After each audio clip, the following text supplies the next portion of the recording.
So if you caught our previous two videos, you could see that opening weekend of rifle season here in Nebraska was pretty eventful for us, and we had a lot of success.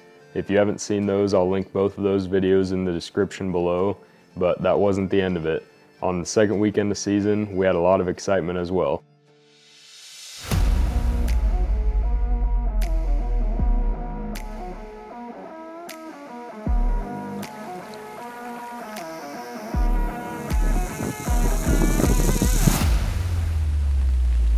Let's go! He's nice. Now that's a giant.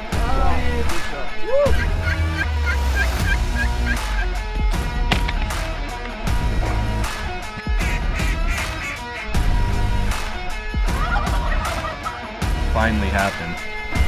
Oh man. Wow. Look at the payoff. Yeah, buddy. We did it.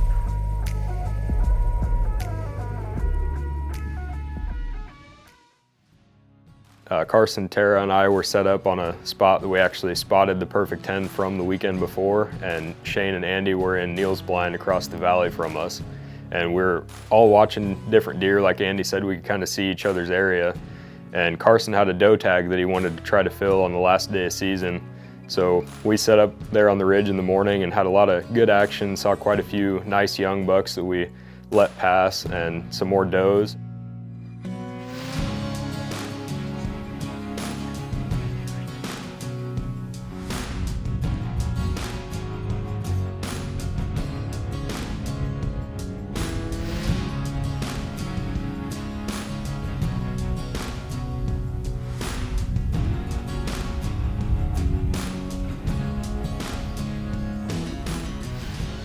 And one doe came out and gave Carsen the perfect opportunity to take her.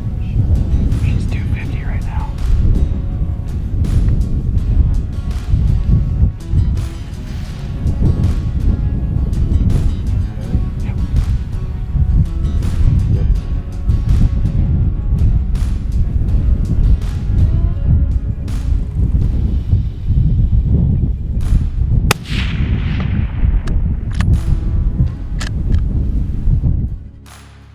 So shortly after Carsen put his doe down, dropped her right in her tracks, I caught movement over behind Shane and Andy where they can't see, and it was a buck that I just caught a short glimpse of running down into another pocket kind of below and behind them, and got my binos up for a split second to recognize that it was an awesome tall 10-pointer that we had on trail camera, I think 2 or 3 days before the last day of season, and never recognized him before, just a nice, perfect, clean 10. And he ran into a pocket below them, so I snuck down through the valley and got up to their blind, kind of told them what the situation was.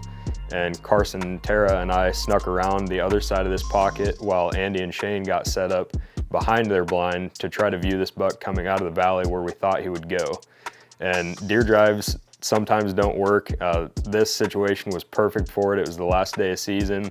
He was towards the middle of our property, and we kind of knew where he was going to end up going if we didn't get him killed the first time he came out of a pocket.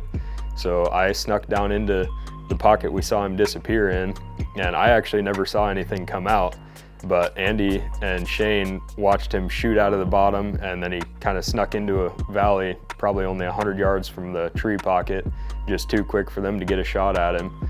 And we thought he went into the big grove we call the Homestead Grove. So we met back up and made a new game plan. Andy and Shane set up on the south side of it, which the valley leads through a bunch of buckbrush pockets and then down directly to the corridor plot.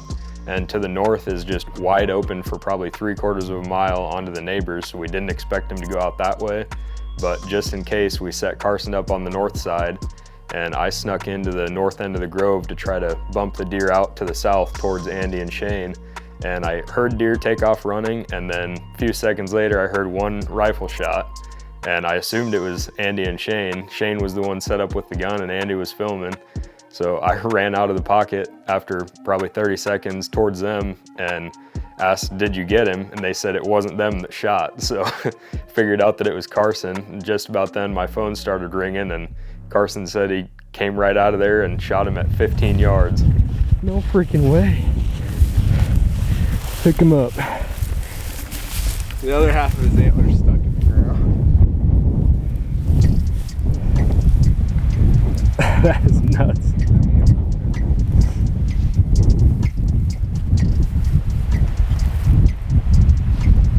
Stuck it right in the dirt. Where's the rest of it? That's all I got. There you go. You gun guy. Here's the other side.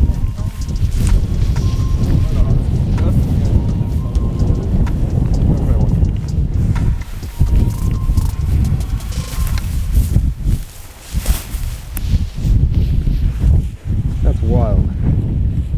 5 yards on a dead sprint. Ended up rolling him, and when he rolled, he face planted in the dirt. Planted this antler, as you guys can see, it broke it off. One piece probably ended up 10 yards away from him, so. But it's my first buck since 2017, whitetail buck.